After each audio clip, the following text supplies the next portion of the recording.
கர்த்தருடைய பரிசுத்த நாமத்திற்கு மகிமை உண்டாவதாக. தேவன் அருளிய அப்போ மினிஸ்ட்ரி மூலமாக உங்களோடு தொடர்பு கொள்வதிலும் இந்த மகிழ்ச்சி அடைகிறோம். இன்றைக்கும் இந்த நாளிலும் தேவன் நமக்கு கொடுக்கிற வார்த்தை மத்தேயு எழுதிய சுவிசேஷ பகுதி 6ஆம் அதிகாரம் 33-34 ஆகிய வசனங்கள். முதலாவது தேவனுடைய ராஜ்யத்தையும் அவருடைய நீதியையும் தேடுங்கள், அப்பொழுது இவைகளெல்லாம் உங்களுக்கும் கூட கொடுக்கப்படும். ஆகையால் நாளைக்காக கவலைப்படாதிருங்கள், நாளைய தினம் தன்னுடையவைகளுக்காக கவலைப்படும். அந்தந்த நாளுக்கு அதினதின் பாடு போதும். ஹல்லேலூயா. கிறிஸ்துவுக்குள் பிரியமானவர்களே, கர்த்தருடைய வார்த்தை சொல்லுகிறது, முதலாவது தேவனுடைய ராஜ்யத்தையும் அவருடைய நீதியையும் தேடுங்கள் என்று. ஆம் பிரியமானவர்களே, முதலாவது தேவனுடைய ராஜ்யத்தை நாம் தேட வேண்டுமாம், பரலோக ராஜ்யத்தை நாம் தேட வேண்டுமாம், அவருடைய நீதியை நாம் தேட வேண்டுமாம். கர்த்தருடைய பிள்ளைகள் முதலாவதாக பரலோக ராஜ்யத்தை நாம் தேடுகிறோமா? ஒவ்வொரு நாளும் அதிகாலையிலே எழுந்து தேவ சமூகத்திலே காத்திருந்து தேவனுடைய வார்த்தைகளை தியானிக்கிறோமா? ஜெபிக்கிறோமா? தேவனை தேடுகிறோமா? ஒவ்வொரு நாளும் முதலாவதாக தேவனை நாம் தேடும் பொழுது நம்முடைய வாழ்க்கையிலே மற்ற எல்லா தேவைகளும் சந்திக்கப்படும். ஹல்லேலூயா. நம்முடைய வாழ்க்கையிலே ஒவ்வொரு நாளும் சத்ருவானவன் ஏதாவது ஒரு பிரச்சனைகளை கவலைகளை கொண்டு வருவான். கர்த்தருடைய பிள்ளைகள் அதற்கு இடம் கொடுக்கக்கூடாது, பிசாசுக்கு இடம் கொடுக்கக்கூடாது. அவன் நம்முடைய வாழ்க்கையிலே நம்மை சோர்வடைய செய்து கர்த்தரை தேடாதபடிக்கு, அவரை துதிக்காதபடிக்கு நம்முடைய வாழ்க்கையிலே கொண்டு வருவதற்காக அநேக திட்டங்களை போடுவான். கர்த்தருடைய பிள்ளைகள் சத்ருக்கு எதிர்த்து நிற்க வேண்டும். ஒவ்வொரு நாளும் அதிகாலையில் எழுந்து கர்த்தரை தேட வேண்டும். முதலாவது பரலோக ராஜ்யத்தை குறித்து நாம் தேட வேண்டும். நம்முடைய வாழ்க்கையிலே நம்முடைய ஆத்துமா இந்த உலகத்தால் கரைபடக்கூடாது. நித்திய ஜீவனை நாம் சுதந்திரித்து கொள்ள, பரலோக ராஜ்யத்திற்கு செல்ல வழி எது? தேவன் நம்முடைய கையிலே வேதாகமத்தை கொடுத்திருக்கிறார். ஒவ்வொரு நாளும் அந்த வார்த்தைகளை வாசிக்கும் பொழுது, தியானிக்கும் பொழுது பரலோக ராஜ்யத்தை குறித்து நாம் அறிந்து கொள்ள முடியும். ஹல்லேலூயா. இயேசு கிறிஸ்து கூறினார், மனம் திரும்புங்கள், பரலோக ராஜ்யம் சமீபமாக இருக்கிறது என்று.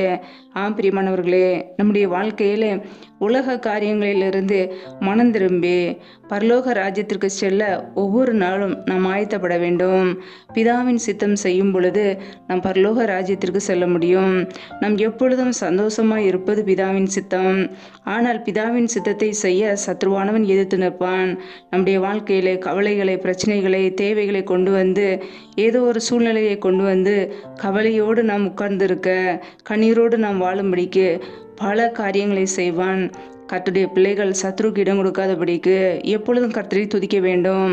பிரச்சனைகள், பாடுகள் வந்தாலும் கர்த்தரை துதிக்க வேண்டும். அவருக்கு நம்முடைய வாழ்க்கையிலே ஸ்தோத்திர பலிகளை எடுக்க வேண்டும். அவரை மகிமைப்படுத்த வேண்டும். ஹல்லேலூயா. கர்த்தரை துதிக்கும் போது நம்முடைய வாழ்க்கையில் உள்ள எல்லா பிரச்சனைகளும் மாறிவிடும். சோர்வுகள் எல்லாம் நீங்கி போகும். ஒவ்வொரு நாளும் தேவனுடைய ராஜ்யத்தையும் அவருடைய நீதியையும் தேடுவோம். அவருடைய நீதியின் வசனங்களிலே நாம் பழக்கப்பட வேண்டும். வேதத்தை எடுத்து வாசிக்க வேண்டும். அவர் நமக்கு கற்றுக் கொடுத்த நீதியின் வார்த்தைகள், எப்படி நாம் நேர்மையாய் வாழ வேண்டும், எப்படி உண்மையாய் வாழ வேண்டும் என்று கற்றுக்கொண்டு அதற்கு கீழ்ப்படிந்து வாழும்போது நம்முடைய வாழ்க்கையிலே மற்ற எல்லா தேவைகளையும் கர்த்தர் பார்த்து கொள்வார். ஹல்லேலூயா. கர்த்தருடைய பிள்ளைகள் ஒவ்வொரு நாளும் அதிகாலையில் எழுந்து கர்த்தரை தேடுவோம். கர்த்தருடைய சமூகத்திலே காத்திருந்து ஜெபிப்போம். பரலோக ராஜ்யத்தை குறித்து அறிந்து கொள்வோம். அவருடைய நீதியின் வசனங்களை வாசித்து தியானித்து அந்த வார்த்தைகளுக்கு அப்படியே கீழ்ப்படிவோம். ஹல்லேலூயா. நாளைக்காக கவலைப்படாதபடிக்கு, ஒவ்வொரு நாளும் தேவையில்லாத காரியங்களுக்கு, வீண் காரியங்களுக்கு கவலைப்படாதபடிக்கு நம்முடைய வாழ்க்கையிலே கர்த்தரை துதிக்க பழகி கொள்வோம். அந்தந்த நாளுக்கு அதினதின் பாடு போதும். பிரியமானவர்களே, இந்த உலகத்தில் இருக்கிற நாட்களிலே இந்த உலகத்திலே உபத்திரம் உண்டு என்று இயேசு கிறிஸ்து கூறினார். பிரியமானவர்களே, உலகத்தை ஜெயித்த கர்த்தராய் இயேசு கிறிஸ்து நம்மோடு கூட இருக்கும்போது இந்த உலகத்தில் உள்ள தேவையில்லாத காரியங்களை குறித்து நாம் பயப்பட வேண்டாம், கவலைப்பட வேண்டாம். கர்த்தர் நம்மோடு கூட இருந்தால் போதுமானது. ஒவ்வொரு நாளும் கர்த்தர் நம்மோடு கூட இருப்பாரானால் நம்முடைய வாழ்க்கையில் எல்லாத்தையும் வாய்க்க செய்வார். எல்லா தடையான காரியங்களை நீக்குவார், நம்மை ஆசீர்வதிப்பார், நம்முடைய தேவைகளை சந்திப்பார். மரண பரியந்தம் நடத்துகிறவர் நம்மோடு கூட இருக்கிறார். கர்த்தருடைய பிள்ளைகள் கவலைப்படாதபடிக்கு, சத்ருவானவனுக்கு இடம் கொடுக்காதபடிக்கு, தேவனுடைய வார்த்தைக்கு கீழ்ப்படிந்து விசுவாசத்திலே உறுதியாக இருந்து அவனுக்கு நாம் எதிர்த்து நிற்போம். ஹல்லேலூயா. பிலிப்பியர் 4ஆம் அதிகாரம் 6ஆம் வசனத்திலே, நீங்கள் ஒன்றுக்கும் கவலைப்படாமல் எல்லாவற்றையும் குறித்து உங்கள் விண்ணப்பங்களை ஸ்தோத்திரத்தோடைய கூடிய ஜெபத்தினாலும் வேண்டுதலினாலும் தேவனுக்கு தெரியப்படுத்துங்கள் என்று வசனம் சொல்கிறது. ஆம் பிரியமானவர்களே, நம்முடைய வாழ்க்கையில் உள்ள எல்லா காரியங்களையும் அவருடைய சமூகத்திலே வைத்துவிட்டு நாம் அமைதியோடு தேவ சமாதானத்தோடு இருக்க வேண்டும். நம்முடைய இருதயம் இந்த உலக காரியங்களை குறித்து எப்பொழுதுமே கவலையோடு இருக்கக்கூடாது. இந்த உலகத்துக்குரியவர்கள் அல்ல நாம். நம்முடைய வாழ்க்கையிலே ஒவ்வொரு நாளும் கர்த்தரை தேடுவோம், கர்த்தரையே துதிப்போம். சிறு சிறு காரியங்களுக்கு கவலையோடு கண்ணீரோடு வாழாதபடிக்கு தேவ சமூகத்திலே நம்முடைய விண்ணப்பங்களை வைத்துவிட்டு நாம் அமைதியோடு தேவ சமாதானத்தோடு இருப்போம். ஹல்லேலூயா. மற்ற எல்லாவற்றையும் கர்த்தர் பார்த்து கொள்வார். அவரே நம்மை நடத்துகிறவர், ஒவ்வொரு நாளும் போஷிக்கிறவர். கூப்பிடுகிற காக்கை குஞ்சுகளுக்கு கூட போஷிக்கிறார். நம்மை அவர் போஷிக்க ஒரு நாளும் மறக்க மாட்டார். நம்முடைய தேவைகளை அறிந்தவர், நம்மை நடத்துகிறவர், நம்முடைய குடும்பங்களை பாதுகாக்கிறவர். நாம் அவருக்கு பிரியமாய் அவருடைய வார்த்தைகளுக்கு கீழ்ப்படிந்து பரிசுத்தமுள்ள ஒரு வாழ்க்கைக்கு அர்ப்பணிக்கும் பொழுது கர்த்தர் நம்மை நேர்த்தியாய் நடத்துவார். ஹல்லேலூயா. அவரை தேடுகிற பிள்ளைகளுக்கு ஒரு நன்மையும் குறையப்படாது. அவரை விசுவாசிக்கிற பிள்ளைகளுக்கு ஒரு நன்மையும் குறையப்படாது. ஹல்லேலூயா. கர்த்தர் தாமே உங்களை ஆசீர்வதிப்பாராக. ஆமேன். நம்மை நாமே அவருடைய சமூகத்திலே தாழ்த்தி அர்ப்பணித்து ஜெபிப்போம். ஜெபம். எங்களை அதிகமாய் நேசிக்கிற எங்கள் அன்பின் பரலோக பிதாவே, மெய் துதிக்கிறோம், ஸ்தோத்திரிக்கிறோம் அப்பா. இந்த நாளிலும் கூட உம்முடைய வார்த்தைகளோடு எங்களோடு பேசினீரே, அதற்காக உமக்கு ஸ்தோத்திரம், ஸ்தோத்திரம், ஸ்தோத்திரம். ஒவ்வொரு நாளும் எங்களை கண்ணின்மணி போல பாதுகாத்து கிருபையோடு ஜீவனோடு வைத்திருக்கிறீரே, உமக்கு நன்றி, நன்றி, நன்றி. நல்லவரே மே துதிக்கிறோம், வல்லவரே மே துதிக்கிறோம், மகிமை உள்ளவரே மே துதிக்கிறோம். நேற்று மீண்டும் என்று மாறாத எங்கள் அன்பு நேசரே மே துதிக்கிறோம். ஜீவாதிபதி ஆனவரே மே துதிக்கிறோம். எங்களுக்காக ஜீவனை கொடுத்தவரே மே துதிக்கிறோம் அப்பா. இப்பொழுது யாரெல்லாம் இணைந்து ஜெபிக்கிறார்களோ ஒவ்வொரு குடும்பங்களையும் உடைய கரங்களிலே அர்ப்பணிக்கிறோம். ஒவ்வொரு பிள்ளைகளையும் என் தேவனீர் ஆசீர்வதிப்பீராக.